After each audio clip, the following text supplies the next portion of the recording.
xịp xí kaya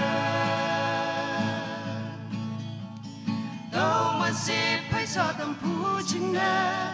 đâu mà nè lòng mi yom tâm na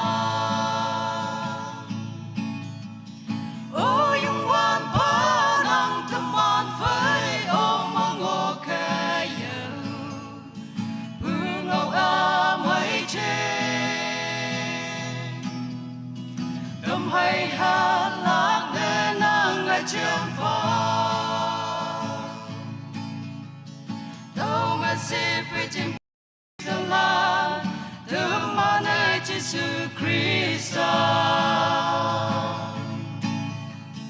bưng ngâu a mấy ngâu là nhớ lắng nghe ai chẳng cơm chim mà xếp chim hoa ôi yung wan pa nang taman phơi ôm mong ngô kaya bưng ngâu a mấy chê tâm hay ha lạc để nàng lại trên phố cả thơ a thâm nang miền bè li la a thâm ma nang phải tốt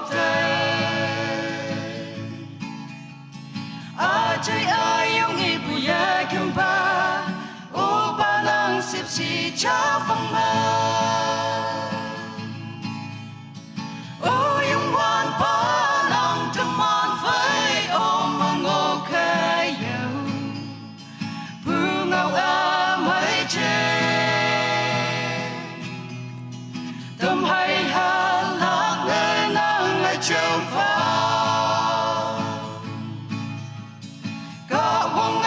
man te iyang ki ang au te ating la pula o bi o man he ye tom la kai ai lam như hậu tom la kai o yung wan pa nang taman phơi ôm mong ngô kaya